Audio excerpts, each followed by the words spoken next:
Hi, everyone. Welcome to Teaching Healthy Eating Habits and Positive Body Image to elementary school girls and boys in a culture of disordered eating. This presentation is an introduction to early eating disorder prevention and awareness in pre-adolescent girls and boys ages 6 to 10. And again, this is geared towards parents and teachers, not to the actual kids who would be participating in an awareness program. This is presented by me, Amy Reich. I'm a health educator, a community nutritionist, and I am also a parent. Learning objectives. Upon completion of this program, participants should be able to show a basic understanding of why eating disorders may develop in the pre-adolescent years and what are some signs to look for. Define how the thin ideal and body dissatisfaction can lead to disordered eating behaviors and full-blown eating disorders. Explain the connection between overweight or obesity and eating disorders. Describe age-appropriate prevention and identify the personal beliefs, attitudes, knowledge, and behaviors related to food, dieting, and body image. So eating disorders, they do begin early. Looking at some statistics, 10% of all eating disorders are diagnosed in children age 10 and younger. And as early as age 6, it's quite common for girls to voice concern about their weight or their shape. Boys are exposed to the cultural idea of being lean and muscular and might be bullied for being thin or chubby. Same for girls, but I just want to point out that boys are included as well, although a lot of the talk about eating disorders is focused on girls. And 40 to 60% of elementary school girls ages 6 to 12 have weight concerns. Here you can see some of the eating disorder myths that are around, and the one that I'd like to really focus on is a myth that eating disorders only affect white middle-class females, particularly adolescent girls. And that's just not true. They can affect anyone all across any background. That includes a socioeconomic background, their cultural, people of all ages, and that goes, again, from children, we're talking about children even as young as 6 years old, all the way up to the elderly, and in both men and women, boys and girls. Looking at what causes the development of an eating disorder, and it really can be a mix of biological, psychological, social, and environmental factors. Some of this can include body dissatisfaction and trying to live up to cultural ideas of what our body should look like as a man or a woman. Also bullying, weight stigma. It can include the parents, especially the mother's own dieting and restrictive eating rules placed on a child. Also included would be psychological trauma, unexpressed feelings, low self-esteem, post-traumatic stress disorder, and depression, anxiety, OCD, and other mental illnesses, which can occur frequently with an eating disorder, or they can also be the root cause. The thin ideal comes from the media and the cultural portrayal of an unrealistic body size. Now, of course, some bodies are thinner, but really not everyone is thin, so we should see more of that out in the world. Something to think about when you're talking about your own body in front of your children. Childhood and early adolescence is a time of many bodily changes. That includes weight gain, and it can also include weight loss. But typically in the females, they're going to be gaining weight, and that's absolutely normal. Some girls may enter puberty a lot earlier, and so they may be comparing themselves earlier to other children, and that's where we have to be careful with how we talk about bodies. So for boys, they might look up to this muscle man or think about Popeye and eating the spinach to get really strong and building their muscles. Or they might idealize these sort of rock star, thin, emaciated looking guys that are out in the world. Boys and girls and people of all ages come in all different sizes. Let's celebrate that and talk to our kids about that. So something to become aware of as an adult who's influencing children is to really look at our own body image and weight-related talk and to see, like, what kind of messages are we sending our children and what kind of messages are we sending ourselves. Let's be mindful of our own body image talk. Don't let your kids hear you say things like, oh, I hate my thighs, or I hate this about my body and I wish I could change that. Kids will take all of this in. Teach your children about body diversity, that we come in all different shapes and sizes, and that our shapes and sizes change throughout the lifespan. And then especially with girls, when they start entering pre-adolescence, talk about how their body is supposed to change and why. Looking at genetics and body type, some of us are small, and you might look at an entire family and you can see that. Oh, the kids look a lot like the family in size. Some of us are big, and maybe we're big boned or tall or wide, and you can also see that runs in families as well. And you can teach your children about this. And again, just talk about the different diversity of bodies, sizes, shapes, colors, etc. Teach your children that size does not equal their worthiness. Teach them about self value, about things that come from within, and how they are in the world and their relationships with people and all of that. Again, not basing their worthiness on how they look. It's really important to allow children to express their feelings and to encourage the expression of feelings through talking. Being present and fully listening to your child and allowing them full permission to freely express a range of feelings.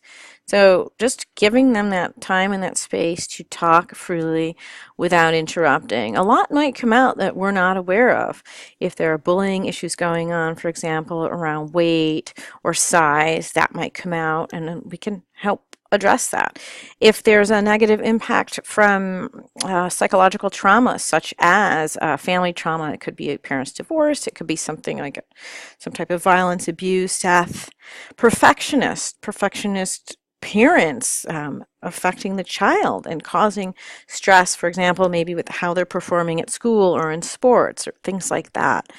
And underlying causes of eating disorders can also be this feeling of having to be perfect, and then that can result in a lot of extreme anxiety and stress, and then that puts on the stress response or fight or flight, and then impulse controls can be shut down. There can be reactivity, and the person can make poor choices. So the child can make poor choices. They could turn to food for comfort and, for example, have something that turns into a binge eating disorder or bulimia. And with anorexia, typically we might see people fully perfecting what they're doing and what they're eating and controlling that, so having control over things.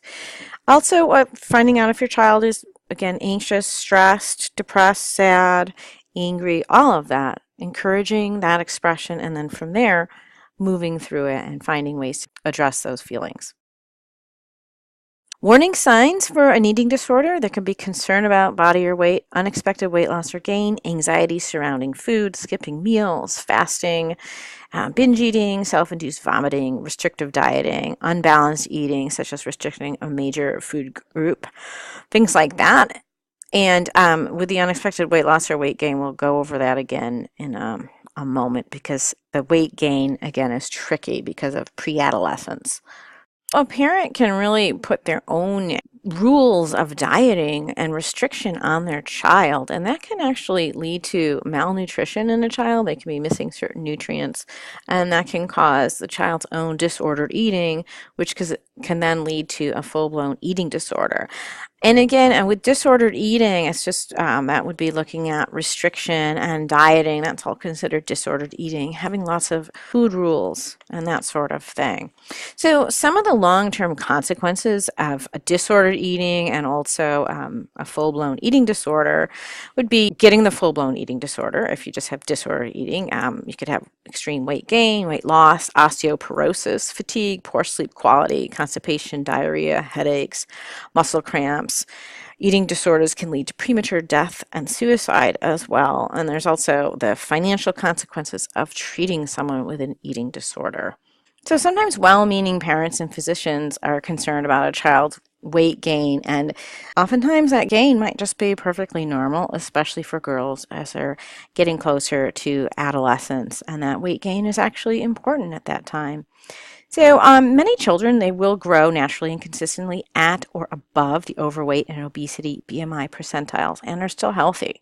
Addressing weight gain by following Ellen Satter's division of responsibility, which we'll talk about more as we go on. And the bottom line with that is that we allow the inherent natural ability with food regulation, and we restore eating and growth that is right for the child, not what we're trying to put on them. When we put all kinds of parental pressure, restriction, and control, that backfires. And that can result in the child's intake of more forbidden foods, which can be accompanied by negative feelings and also fear of food. Dieting in childhood can lead to obesity in adulthood, and can also be a factor that contributes to eating disorders. So parents often try to put all these food rules and pressure on their children. Sometimes it's just in the name of health. They want to make sure their child's eating a full range of foods, especially fruits and vegetables, which I think all parents go through in general. And sometimes it might be there's a lot of pressure because they're trying to have their child lose weight. They're concerned about that. Or maybe they even want their child to gain weight because they're smaller. But what is shown is that feeding pressure backfires. Forcing, bribing, coercing, nudging, applauding, rewarding, explaining, teaching, restricting, that backfires. It does not work. And in fact, that can lead to rebellion, and it can lead to the child having their own disordered relationship with food where they just don't know what to do, and that can lead to an eating disorder. Let's have a look at some of the most current nutrition and lifestyle guidelines for helping children enjoy food and have a healthy relationship with food. We already talked about having a healthy relationship with their body, and so now we'll look at food, and there's a concept that of all foods fit. So that might be a difficult one for people because are often looking at things as black and white, if it's bad or it's good. But when we look at all foods fit, in moderation, we can find that we can fit in all foods and we can help create a positive enjoyment of food and to stay away from fear and giving nutrition advice that can encourage this fear around food. Let's look at being positive. Instead of calling food healthy or unhealthy, bad or good, we can look at maybe calling it always foods or sometimes foods. And again, fitting in with this all foods fits model. Children will hear the term healthy and unhealthy later on, but at this age, really they might not even be able to understand that concept as much as we are as adults. One thing that we can do to help strengthen this positive view of food is to enjoy preparing and eating food together. Parents and children together can create something new, and have a special bond. And also, this can help encourage children to try new foods. Another excellent way to create a healthy relationship with food and to try new foods is to actually plant and grow your own food. This can be done at home, it can be done in small pot gardens, perhaps it can be done in school, or you could help create a community garden at school or in your own neighborhood. In this section, we'll talk a little bit about Ellen Satter. She's a dietitian, and we'll talk about her division of responsibility in feeding children. And number one is that parents provide the food. Out of what the parents provide, the children will choose what to eat, how much, and also in what order. So putting out everything, including dessert, just the variety of food the parents will provide, balanced meals and snacks at set times. Children decide the order. That's kind of a new way of thinking, I think, for a lot of people. And whether you're a parent or you're a teacher, not hovering over your child and forcing them to eat a certain food first or not allowing them to have a like dessert, for example, if they haven't finished everything else. Letting go of that, just letting the kids learn to honor their own innate hunger and satiety cues and to allow them to self-regulate their food intake. This is something for parents to think about and teachers for themselves as well. How are you when you eat? Are you paying attention to your hunger and satiety cues? Generally, adults lose their innate hunger and satiety cues as they get into adulthood, and let's teach our children something different. So again, putting out the foods for the child, and maybe sometimes it is going to be ice cream.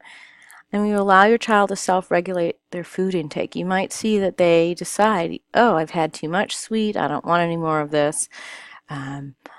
I took too much, and they might stop. And you can just notice these things, but without putting pressure on food that it's forbidden or it's so unhealthy and talking about that it's going to make you sick and have a heart attack in the future. No, that type of talk does not help a child, and they won't understand it anyways at this age.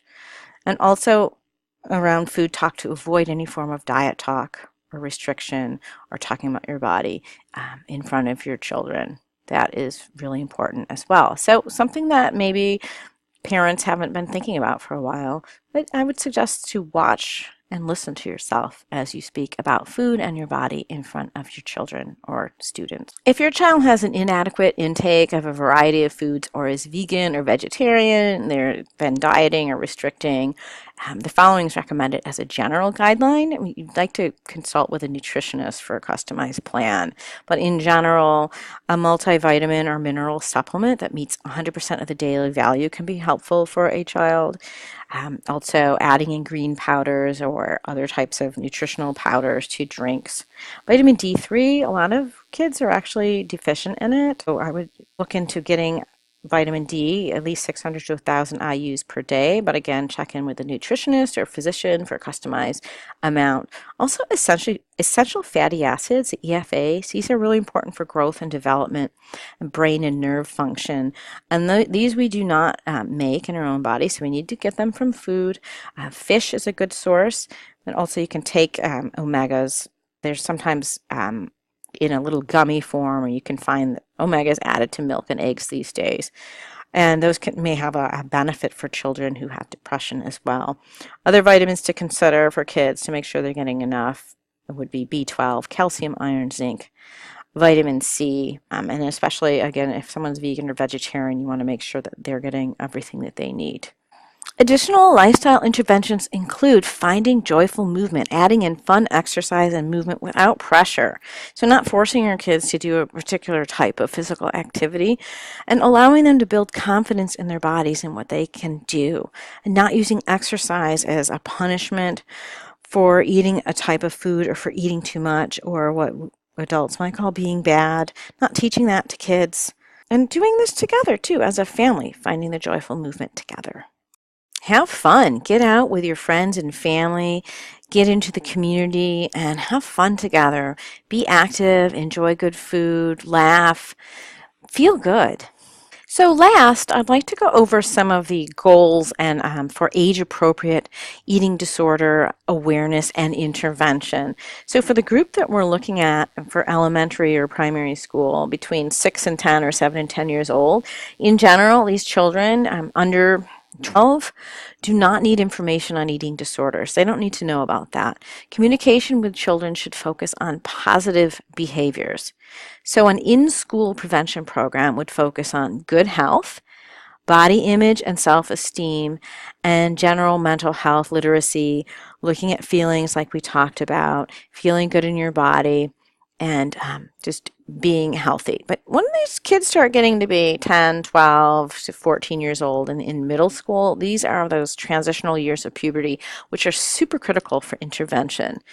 An in-school prevention program would focus on self-esteem. It would look at perfectionism, media literacy and the ideal body shape, internalization, healthy eating, risks of dieting, natural changes in the variation of body shape, standing up to peer pressure, and building a peer environment that supports positive body image. When we get into 15 to 18 years old, high school, for these young people, information on eating disorders could actually contribute to recognition of risk factors in themselves and in others, and the development of supportive community environments. This age group can be at a higher risk for sure on having already engaged in disordered eating behaviors. Messages need to be tailored to meet the needs of higher risk audiences, and messages should include ways to challenge the thin ideal. When kids are older, 18 to 25 years old, in high school, college, and beyond, they might be at even higher risk and require specifically targeted messages to address those risk behaviors. Awareness of eating disorders is required to enable peer and partner support, which is key. There's a curriculum that has peer support part of it. Messages might target specific occupations too and interest groups at higher risk, including athletes, entertainment industry, and employers of young people. Here's an example of a curriculum that's for kids who are age 5 through 10 in grades K through 5, and this is meant to be included in a school as a curriculum, and it's really to help create a grade school culture that promotes healthy minds and bodies. The topics are understanding your body, listening to it, respecting it, moving it, and loving it, things that we've covered pretty much in this presentation. And along with it is a companion book, Full Mouse Empty Mouse, which tells the story of a boy mouse who copes with stress by overeating and his sister who copes by undereating, and it shows the problems that result for both of them. So this story, its characters and illustrations will be included in the curriculum, and they help the kids to better understand the 5 key lessons that are presented in the handbook. This is also have a whole side for the educators to look at that will explain looking at the physical and mental health at any size and addressing the emotional, psychological, and social issues related to eating problems. They also have a workbook that's for higher grades as well, which is fantastic. Another popular curriculum that's available for free online is called Beyond Images, and it's a self-esteem and body image curriculum. But this is for kids who are older. It starts at grade 4 and up. And with this one, they do really look at banishing body talk. They start out with that. And this program is done in conjunction with Dove, and they actually have videos that go along with this project. And it's very engaging as well for the kids. Thanks so much for taking time to watch this presentation. I hope that it was eye-opening for you and of interest. And I've included a bunch of resources here for you to look at along with references for further information.